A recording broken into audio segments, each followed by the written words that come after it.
Heraldo Podcast, un lugar para tus oídos. ¿Se acuerdan de nuestro amigo Pierre Bourdieu, este sociólogo, filósofo francés, que fue director de la Escuela de Altos Estudios en Ciencias Sociales, que es uno de los grandes filósofos del arte y de las industrias culturales, y que escribió un libro al que apelábamos cuando hablamos de la música de banda en Mazatlán, que se llama La Distinción, y cuyo, digamos, punto de partida es la idea de que el gusto, es decir, que algo nos guste o no nos gusta, está en alguna buena medida determinado por nuestras ganas, por nuestra necesidad de distinguirnos de los demás, es decir, de exhibirnos como con más gusto, con más conocimientos, con más formación, con más criterio, con más elegancia. Y lo que sostiene Bourdieu en ese libro, como decíamos en ese episodio, pues es que cada vez que decimos que algo nos gusta, lo hacemos para desmarcarnos del resto, para posicionarnos como socialmente superiores, si es que aquello puede existir.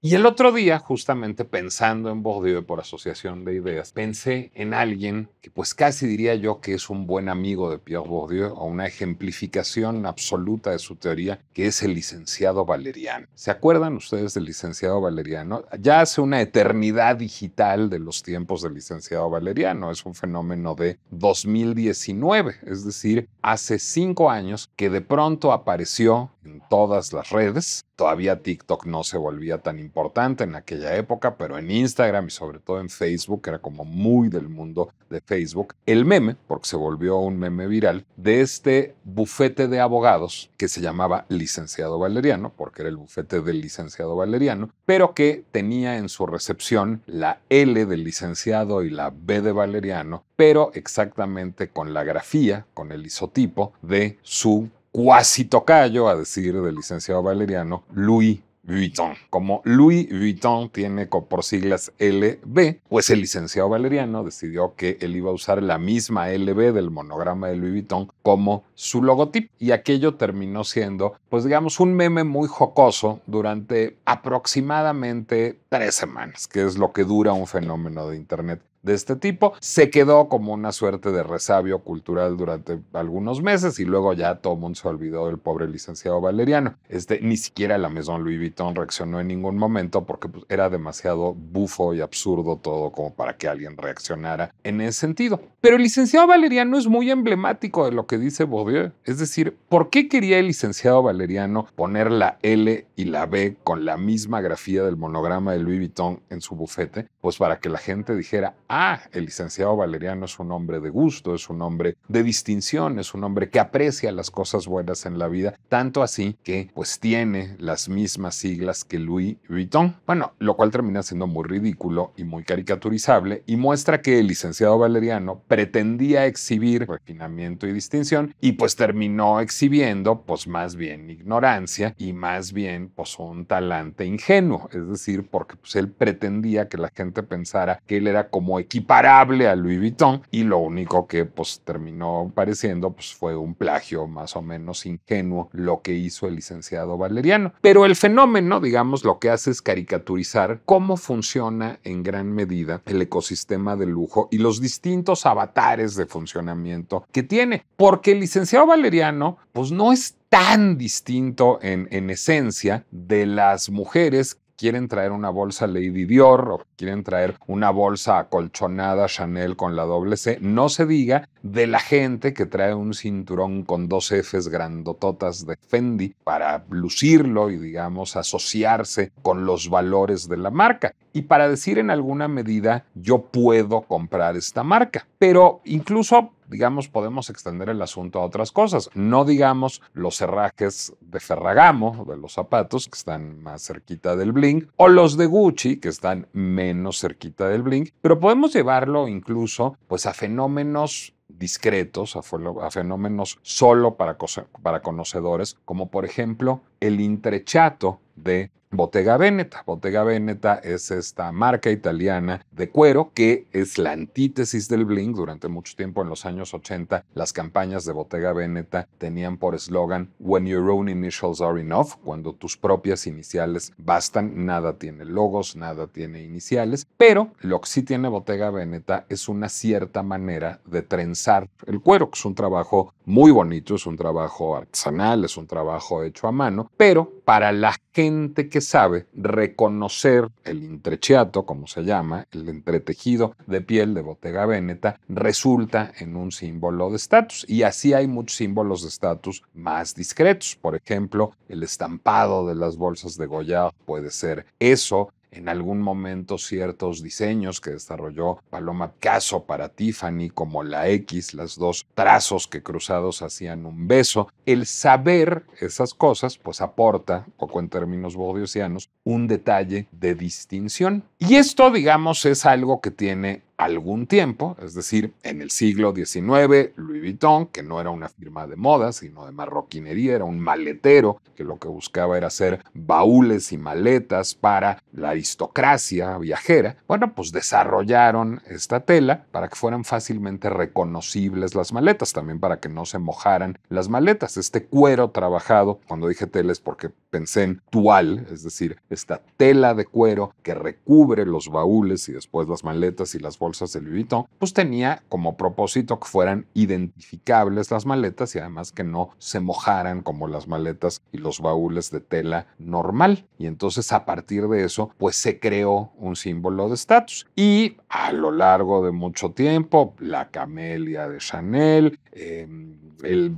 tejido acolchonado, el entretejido de metal y cuero de Chanel también, se han vuelto símbolos de estatus, símbolos de lujo a lo largo de los años, pero eso terminó en algún momento por incurrir en excesos. Fíjense que yo tengo una historia particularmente neurótica, por ejemplo, con un cinturón Hermès. Cuando yo era joven, ahorré mi dinerito para comprarme un cinturón Hermès, que es el cinturón que tiene la H por hebilla. Es un gran diseño, francamente, porque lo que hace el diseño es aprovechar, digamos, la morfología de la H para hacer una H extendida que sirve de hebilla al cinturón. Y en el momento me parecía incluso bastante discreto, me parecía afortunado el diseño.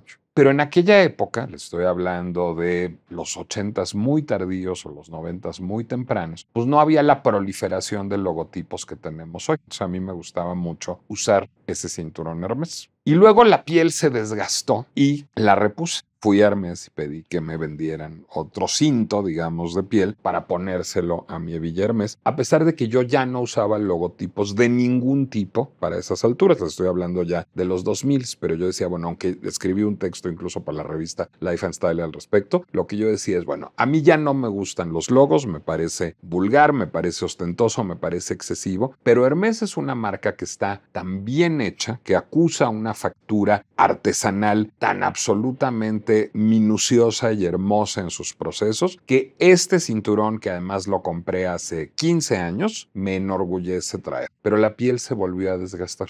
Y cuando la piel se volvió a desgastar, ya no la repuse. La hebilla está guardada en un cajón. Tampoco lo he regalado, no me he deshecho de él y me he deshecho de mucha ropa que ya no se parece en nada a mí. ¿Por qué? Porque hay una narrativa, hay una herencia de procesos artesanales que está cifrada en esa hebilla que me hace querer conservar esa hebilla. Pero no me volvería a poner ese cinturón nunca, no volvería a lucir esa hebilla. Está atrapado, digamos, en un limbo, no solo de cómo evolucionó el lujo en el camino, sino de cómo evolucioné yo respecto al lujo, porque no solo cambió, digamos, la estrategia mercadológica, y de eso hablaremos con nuestro invitado, de venta de las marcas de lujo, sino también cambió mi propia relación con el lujo, porque si yo no uso ese cinturón y no uso cosas con logotipos, salvo excepcionalmente, y luego hablaremos de alguna cosa con logotipos que uso, es porque justamente quiero transmitir algo. y algo que parecía no estar de moda hasta hace muy poquito tiempo. A mí me gustaba, digamos, presumir de no utilizar logotipos, de que no se supiera cuál era la procedencia de mi ropa, de que no se supiera cuál era la procedencia de mis accesorios de piel, sino que, pues digamos, se asumiera que había como un culto a la discreción. Recuerdo también la primera vez que me mandé a hacer camisas y me propusieron que si ponían mis iniciales en el bolsillo o en el puño, dije que por favor no, que sí quería las iniciales, pero las quería en un lateral hacia abajo, donde yo las pudiera ver y pudiera identificar, digamos, cuando regresara de la lavandería de un hotel, que era mi camisa, pero no quería que se exhibiera que tenía yo camisas hechas a mano y que estuvieran en un lugar ostensible las iniciales. Pero eso tiene que ver también con lo que yo quiero transmitir sobre mí, no solo con lo que la camisería o la marroquinería o la firma de moda quiere transmitir. Entonces, digamos, estaba yo como observando con detenimiento cómo a mi juicio se iba pervirtiendo la narrativa de lujo y cómo todo se iba decantando hacia el bling, hacia aquello que era orondo, ostensible, llamativo, chillón, y ahí había tenido mucho que ver también la cultura del hip hop y la cultura de la música urbana, cuando de pronto un día zapeando en la tele me encuentro con que hay dos nuevas series de televisión. Una serie de televisión es The New Look, una serie de Apple TV que les recomiendo ver, es más una serie política, una serie sobre moda, pero es en gran medida una serie sobre el momento en que el lujo contemporáneo se constituye, que es el momento en que Christian Dior en la posguerra renuncia, taller de Lucien Lelon, entonces un gran modista de alta costura, y se alía con Bussac. Bussac era un gran empresario textil francés para poner una casa de moda que buscara devolver, digamos, la sensualidad y devolver el espíritu festivo de las formas femeninas a la moda en la inmediata posguerra, pero haciéndolo con un discurso que fuera muy de una elegancia discreta. En algún momento, en algún capítulo de la serie, Bussac le quiere comprar una suerte de palacete, que sería el equivalente así como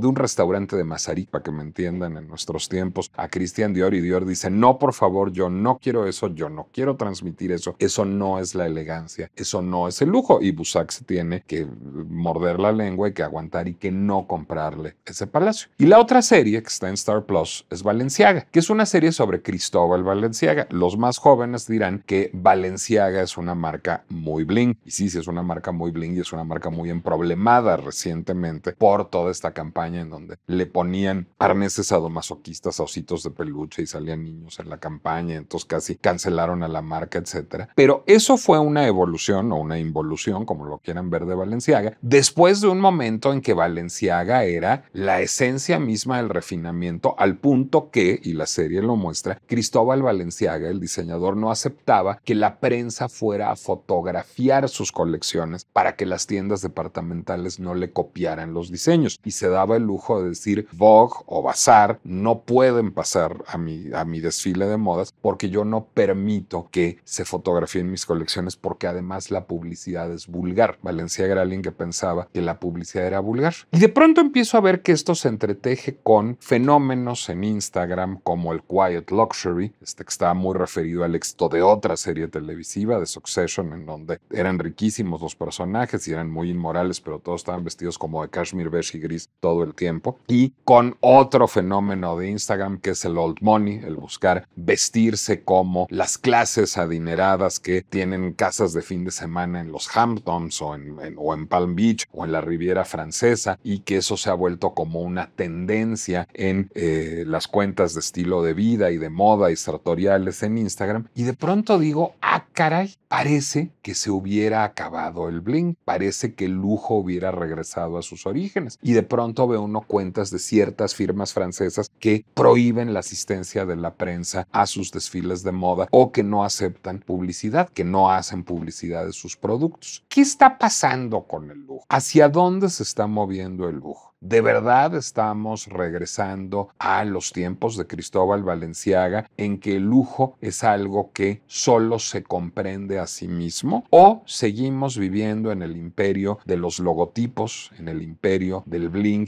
en el imperio del consumo conspicuo, como se decía en los 80? ¿Importa el lujo? ¿El lujo es una frivolidad o tiene su pinche complejidad?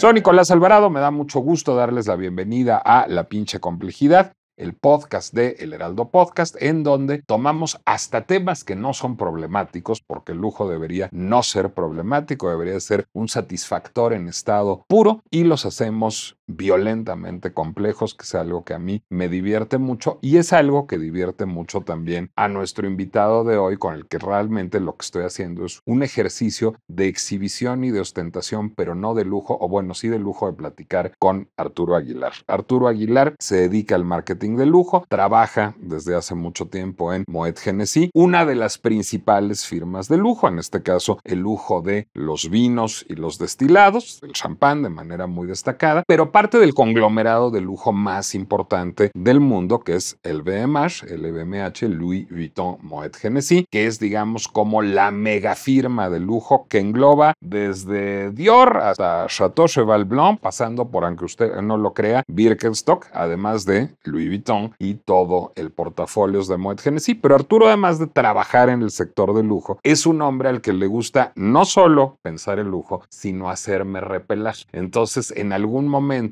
yo estaba diciéndole, lero, el lujo ha vuelto al heritage, el lujo ha vuelto al legacy, el lujo ha vuelto a sus raíces, ve Balenciaga, ve el New Look, y luego me desmontó todo mi argumento. Entonces vengo aquí a que me humilles públicamente, mi querido Arturo, básicamente. Gracias por la invitación, querido Nicolás. Es un honor estar en uno de mis contenidos favoritos y creo que me estás poniendo mucha presión porque desmontarte a ti siempre es todo un reto. Pero lo has logrado, así que viene de ahí. A ver, ¿por qué me equivoco en pensar que hay un regreso? Bueno, o ¿por qué me equivoco parcialmente, que es mejor, en pensar que hay un regreso a los orígenes del lujo? ¿Y de dónde sale este fenómeno de pronto Margiela no quiere que entren a su desfile de modas y todos estamos hablando de Monsieur Dior y de Monsieur Balenciaga hace 50 años? Claro, creo que lo dices parcialmente. Tenemos que entender que la realidad digital, ¿no? Y de hecho lo mencionabas ahora en tu introducción, es muy compleja y tenemos muchas fragmentaciones de audiencias. Entonces, puede que algunos estemos percibiendo algo de ciertas firmas y de ciertas industrias y puede que otros estemos percibiendo lo opuesto. Yo celebro que muchas casas estén volviendo al heritage y que estén impulsando el quiet luxury. Sabes que yo tengo una afinidad hacia eso como tú, pero también tengo una afinidad hacia el hype, hacia lo disruptivo, hacia lo interesante, hacia lo propositivo, y me atrevo a decir que el bling está no solamente más vivo que nunca, sino es más parte de la cultura del lujo que en décadas pasadas. Tú lo ves no solamente con Balenciaga, sino lo ves en grandes firmas como Tiffany, que está haciendo colaboraciones con Kendrick Lamar y David Free, que es la cabeza creativa de este gran hip hopero. Que acaba de tener a Beyoncé y a Jay-Z como embajadores de marca. Correcto, y adopta códigos de no solo el hip hop, sino del urbanismo, de la lucha, de la audiencia a la que le hablan estas personas, y crea, creo que fue en el 2022, una corona de espinas, asemejando la de Cristo, lleno con diamantes, increíble. Para mí es una pieza que pertenece en un museo, y Kendrick Lamar la debutó, me parece que fue en Glastonbury, en el cierre del concierto, y fue algo que revolucionó no solamente el mundo de la moda, de la joyería, del hip hop. Entonces, cuando tú ves que grandes marcas que tienen heritage, que tienen savoir-faire y que empiezan a adoptar estos códigos de blink, estos códigos de hype, a mí me parece confirmación de que está más vivo que nunca y que ya no es una parte del lujo, sino es parte del lujo en sí mismo. A ver, usted es una palabra que es clave para entender el lujo y para llegar, vámonos para atrás para llegar adelante, que es savoir-faire. Savoir-faire, que es una palabra que suena muy cachonda y como que la va a decir Pepe Le Pew, en realidad lo único que significa es saber hacer. Cuando decimos que los franceses tienen savoir-faire, y no solo ellos, los italianos tienen, los japoneses tienen, los ingleses tienen y los mexicanos tenemos para ciertas cosas, es que hay un saber hacer. Y eso, en términos de, digamos, los productos de consumo, se traduce en factura artesanal. O sea, hay alguien en Bottega Veneta que sabe coser la piel, de entretejerla. Hay alguien en Hermès que sabe sobreimprimir la seda 50 veces. Hay alguien en Moët & Chandon, en Epernay, que sabe añejar los vinos durante muchísimos años y que sabe hacer la mezcla perfecta de uvas en el año perfecto a pesar de las inclemencias del clima para hacer un champán. Es decir, ese es un saber hacer. Hay gente que sabe hacer algo. Y como ese saber implica mucho tiempo, dinero y esfuerzo pues estaba reservado a los muy ricos, que antes eran los monarcas y los jefes de Estado y los aristócratas. Y luego ya no, eran los burgueses y los empresarios, pero estaba igual dedicado a una élite. A una élite además que había sido educada en la apreciación, en el conocimiento de esos procesos. Es decir, la gente se compraba sus maletas en Vuitton o en Hermès o en Goyard o en Gucci si vivía en Italia o en Marc Cross si vivía en Estados Unidos porque sabía que ese producto estaba muy bien hecho y eso era lo que se esperaba de ese producto fundamentalmente. En efecto, hay un primer punto de inflexión y lo retrata muy bien The New Look cuando Bussac compra Dior, cuando digamos la moda se vuelve una cosa mucho más festiva y mucho más falaz. Lo de Dior está súper bien hecho, pero también hay como una narrativa de lo nuevo, de lo festivo, etcétera. Y cuando Dior de pronto, porque es el primero que dice, caray, mis modelos están usando pantimedias de estadounidenses porque aquí no hay nylon. Y si las medias también se llamaran Christian Dior, y si yo ganara una lana de estas medias, oye, Bussac, ¿qué te parece que hacemos eso? Y ahí nace el mundo de las licencias. Este es el primer momento en donde empieza a transformarse el lujo, Arturo. Totalmente. Creo que el manejo de las licencias le permitieron a mucha gente acceder a estas grandes marcas de lujo que bien lo definiste eran para la élite. Entonces, a medida de que más personas pueden acceder, a medida de que el lujo empieza a penetrar la audiencia, también la exclusividad y la percepción del lujo de cada clase social cambia. Entonces, aterrizándolo hacia la comparativa entre Heritage y Bling, esto para personas que aspiran a una clase social es increíblemente interesante y a punto del licenciado Valeriano, pues él quiere ese logo, él quiere pertenecer a esta élite y él sabe, ¿no? Que realmente no es equiparable al Louis Vuitton, pero el simple hecho de acceder totalmente transforma la industria del lujo, tanto que incluso puede llegar a ser problemático. Sabemos lo que le pasó a Dior décadas después, que el uso de la licencia fue tal que dejó de ser exclusivo y se tuvo que hacer un rescate estratégico de la firma, ¿no? Pero por eso la manifestación del bling tiene que ver mucho con el logo, porque es una clase social que no nace con este poder adquisitivo, que no nace con este estilo de gusto y sin embargo quiere pertenecer y quiere mostrarlo, quiere mostrar un poder de pertenencia, aunque sea efímero, aunque sea incluso falso, pero lo quiere mostrar, ¿no? Lo que esta gente está buscando con el bling es sentirse ricos, aunque tal vez no lo sean. A ver, entonces, en algún momento el lujo va transitando con el fenómeno de las licencias del savoir-faire, de la factura artesanal. Esto está muy bien hecho. Esto tiene horas y horas de trabajo hecho a manita, a la narrativa, porque finalmente de lo que estamos hablando es de narrativa. Es decir, esto me remite a París, esto me remite a las estrellas de cine, esto me remite a los ricos. Y entonces lo que empiezan a vender las firmas de lujo es al mismo tiempo narrativa y savoir-faire, o se van decantando más hacia la narrativa. Yo complementaría narrativa con pertenencia. A ver. ¿No? Lipovetsky, a quien tú me introdujiste, nos dice, al final la moda es esta lucha entre propuesta de innovación y clases sociales. Entonces, lo que buscan las marcas de lujo al tener productos de entrada, entry level product, como nosotros les llamamos, es hacer asequible para cierto segmento ese producto y por lo tanto ellos sentirse ya parte de una comunidad. Muchas veces es más importante ese sentimiento de pertenencia y tener esa badge of honor, ¿no? Esa medalla de honor que realmente el entender el heritage de la marca. Y es completamente válido, ¿no? O sea, cada quien compra y gasta y utiliza la moda y el lujo como gusta y manda, pero más que el storytelling, muchas veces es esta señalización hacia la sociedad de yo también pertenezco o estoy empezando a pertenecer a esta élite, ¿no? Y quiero seguir en ese camino. Pero déjame hacerte una comparación, una parábola con lo que sucede,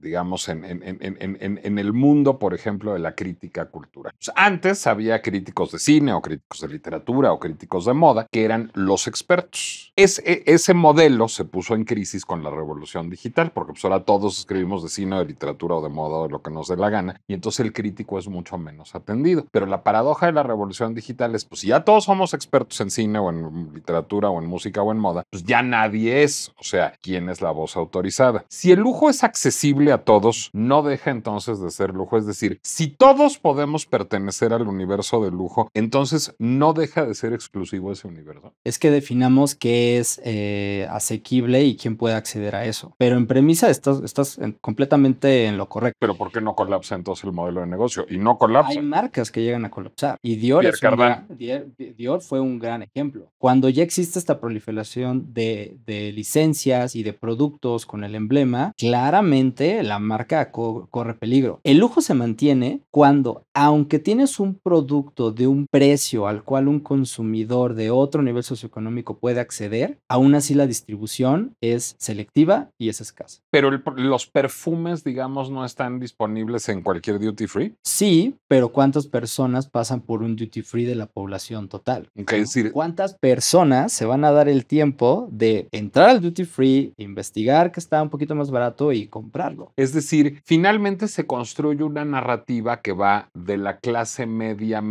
a la clase alta, pero que tiene una frontera en esa clase media. ¿Ese es el asunto? Yo creo que puede incluso llegar hasta media baja y te voy a dar uno de mis ejemplos favoritos. Porsche. Porsche, estamos de acuerdo que un Porsche de $200,000 un automóvil, solamente lo pueden comprar 0.05% de la población o tal vez menos. Pero ¿cuántas personas en México, por ejemplo, pueden comprar el Hot Wheels de Porsche? Muchísimas. O unos lentes de sol Porsche Design, o un encendedor, o una chamarra. Correcto. Entonces es que lo que quiere Porsche ahí es que la gente sienta que ellos pueden pertenecer. Quiere empezar a reclutar desde una edad muy temprana o desde una etapa socioeconómica temprana para que probabilísticamente eso se convierta en la compra de un Porsche en el largo plazo. El manejo de las licencias, si bien tiene que estar manejado a la escasez, puede ser un gran recurso para penetrar o empezar a reclutar clases sociales o edades súper jóvenes de manera muy efectiva. ¿Qué hizo mal Dior y cómo lo corrigió? ¿Qué hizo mal Dior? De no supervisar el uso de sus licencias desde que había productos que no eran de origen francés. Con el logotipo Dior creo que ahí ya había un error garrafal y realmente no creo que haya sido Dior quien corrigió, sino fue Bernard Arnault, que entendió el potencial de lo que podría ser y lo primero que hizo fue limpiar.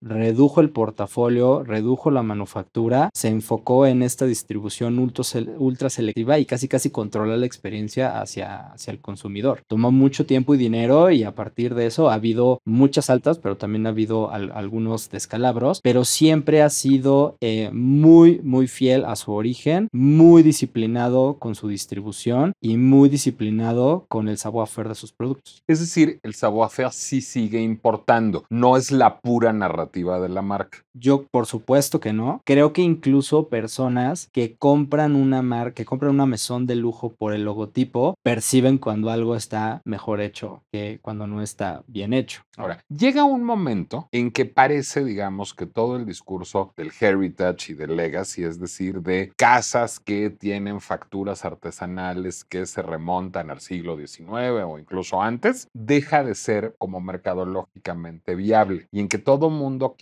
digamos, el primer momento en que sucede eso son los años 60. En los años 60, estaba yo leyendo hace poco una entrevista en un libro sobre lujo que se llama The Luxe, luego les digo el autor, con Leslie Caron, actriz emblemática de los años 50 en Hollywood y los años 60 en Inglaterra y en Francia, que decía, yo en los 60 me dejé de vestir de alta costura, aunque tenía yo dinero para vestirme de alta costura, porque se veía viejo, porque dejó de estar de moda, porque no estaba uno en la cultura juvenil, si se vestía uno de alta costura, que esto era de viejitas. El primer momento fue este. Y el segundo momento yo creo que viene como en los años 90 más o menos, en donde empieza a haber en el mundo del hip hop, que es un mundo emergente, una apropiación de ciertas marcas de lujo o de prestigio, digamos. Tommy Hilfiger no es una marca de lujo, pero sí es una marca de prestigio, que tenía una narrativa de élite. Es decir, lo que buscaba Tommy Hilfiger era transmitir el fin de semana en los Hampton y la estética WASP, ¿no?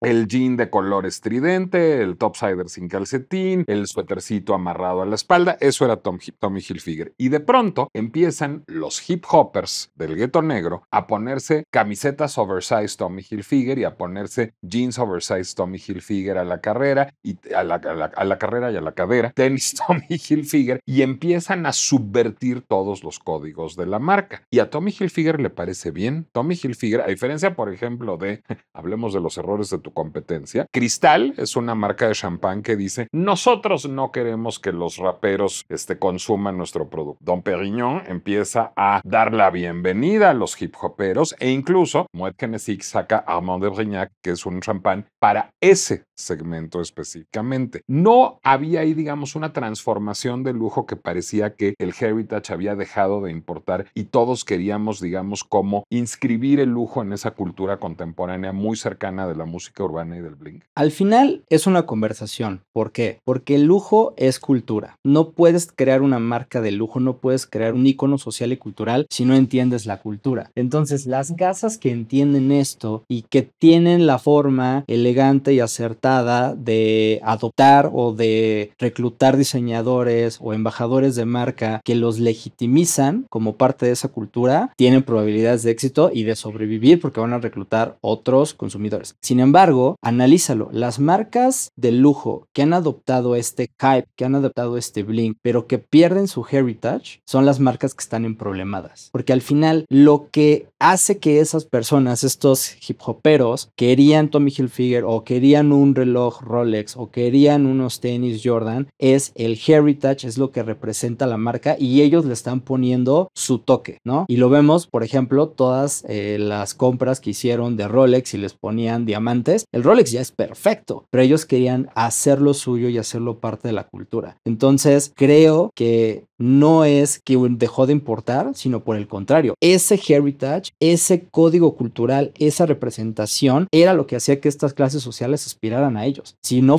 estuviera tan sedimentada este heritage en las marcas, ningún hip hopero aspiraría en tener Gucci o esperaría en tener Balenciaga. Y de pronto aparecen marcas, te voy a poner otros ejemplos, Goya, Krug, que no le quieren entrar a ese juego. No es el caso de Cristal, porque Cristal le entró, hicieron una declaración torpe y haciendo la declaración torpe se emproblemaron. Pero Goyard o Krug lo que dicen es, no, yo sigo siendo de nicho para el conocedor. ¿Cómo explicas esa estrategia? Lo acabas de decir, ellos quieren ser nicho.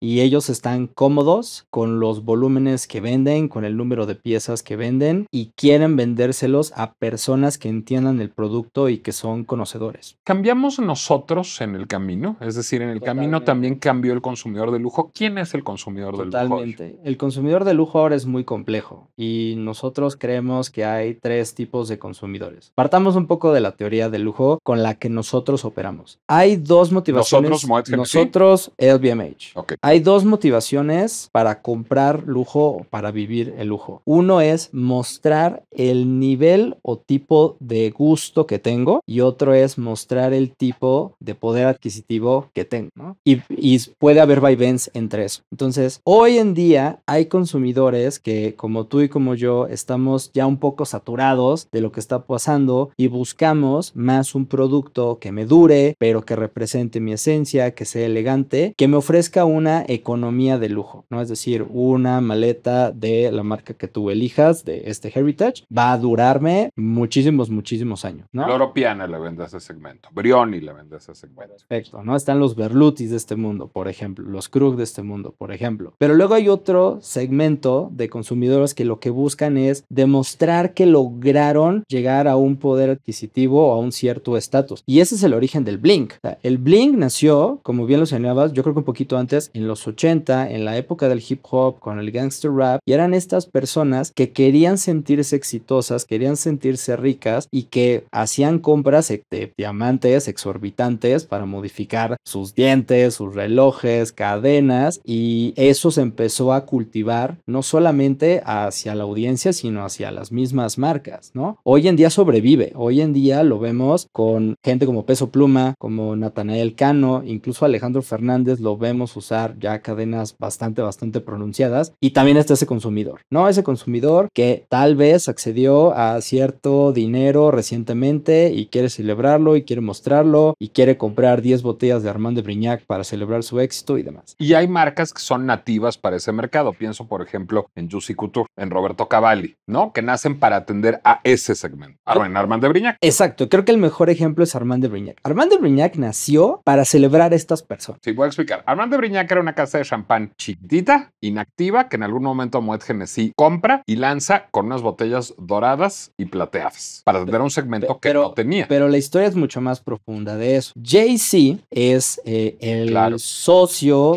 y se podría decir creador, o sea, el creativo de la Maison Armand de Brignac, ¿no? Cuando él siente estos comentarios hacia su comunidad de parte de Cristal, él decide, en vez de pelear con ellos, crear su propio ícono de lujo representado en esta marca. Conoce la Maison, le gusta el producto, ve que tiene una botella súper linda, la pimpea un poquito, la compra y empieza a ser un embajador orgánico de la marca. Se crea tal fenómeno que, bueno, una de las marcas de champán prestige más exitosa de Estados Unidos, fast forward y la compra Monsieur Arnault hace un par de años por una cantidad exorbitante de dinero, ¿no? Ok, entonces es el segundo segmento. Esa marca nació para hablarle a esta persona que no tiene miedo de mostrar su éxito, su dinero y que lo quiere compartir con el mundo. Y tiene razón, Versace nació para eso en los 80, Dolce Gabbana nació para eso en los 80. Claro. Ahora, lo que tienen ambas marcas es que, ambos espectros, es que saben lo que están haciendo. Ya sea que unos están mucho más enfocados en la definición tradicional del savoir-faire o que saben lo que están haciendo a nivel hype, a nivel visibilidad, a nivel PR, a nivel buzz. Y luego hay consumidores que pueden estar o en medio, oscilando entre ambos drivers, o que no alcanzan a la máxima expresión de estos ejes. Y entonces es el que compra la loción, es el que compramos un champán de vez en cuando queremos celebrar algo. Y este consumidor es el más sensible a los cambios. ¿Por qué? Porque el real money, ya sea new money u old money, siempre va a poder acceder al lujo. El verdadero volumen a nivel piezas, no a nivel facturación, está en la audiencia que aspiramos hacia estas marcas de lujo. Y ahí es donde está la conversación interesante. ¿Hacia dónde está gravitando el consumidor? Nosotros lo que estamos viendo es que cada vez más hay una fragmentación tremenda y que cada vez más el consumidor, aunque sea aspiracional, se sofistica y está entendiendo más de diseño, entendiendo más de cultura, quiere las cosas más rápido, pero al mismo tiempo puede tener su maleta de viaje quiet y que es la compra que le va a durar 15 años, o un reloj que también es su compra de la década y la va a atesorar igual que la última pieza edición limitada de alguna colaboración con alguna marca de lujo. Esto podría explicar que de pronto aparezcan, digamos, estos contenidos como del New Look o como Balenciaga, es decir, la posibilidad que ofrece el marketing digital de una hipersegmentación del mercado hace que reemerja un mercado para ese avatar del lujo. Totalmente. Yo creo que justamente lo digital se gravitó hacia el blink, hacia el hype y estaba dejando olvidado un poco el consumidor, o ya sea consumidor de los artículos o consumidor de cultura más quiet, más tradicional, y ahorita hay una corrección interesantísima. Pero no solamente te diría que a nivel contenido, también a nivel marcas. Por ejemplo, The Row es una marca de lujo creada por las gemelas Olsen, que nacieron así. Es una marca moderna, es una marca que no tendrá más de 15 años, pero tiene esta noción de quietness, tampoco acepta, ni siquiera, deja tu prensa, no acepta celulares en sus desfiles de moda. Tú ves su Instagram, no aparece la ropa. Es algo increíble, es algo súper intrigante y súper fascinante. Entonces, la hipersegmentación nos ofrece, valga la redundancia, una diversidad de oferta y al mismo tiempo de muchos contenidos. A ver, si Loro Piana y Krug son lujo y Armand de Brignac y Versace son lujo y una marca de las gemelas Olsen es lujo y puede ser hasta quiet luxury, estamos yendo un poco para todos los lados. ¿Qué tienen en común todos esos universos? ¿Qué unifica el segmento lujo, la categoría lujo? Yo creo que la escasez. Una marca cuando deja de ser escasa, creo que pierde un poco de lujo. Dos, que tienen súper claro su visión. Es decir, yo soy una marca de Blink, o yo soy una marca de propuesta, o yo soy una marca de heritage. No sé, Vuitton es todas. Yo creo que justamente, o sea, Louis Vuitton, le diste al clavo y aquí tal vez me estás emproblemando. Pero te voy a decir que hace muy bien Vuitton. Vuitton, además de construir mucho hype, siempre lo conecta con sus íconos de heritage. Ejemplo, el Millionaire Bag que diseñó Pharrell en su primera colección. Millionaire Bag es una bolsa, la primera fue amarilla súper chillante, tiene correas de piel pero también de diamantes y vale $1 millón.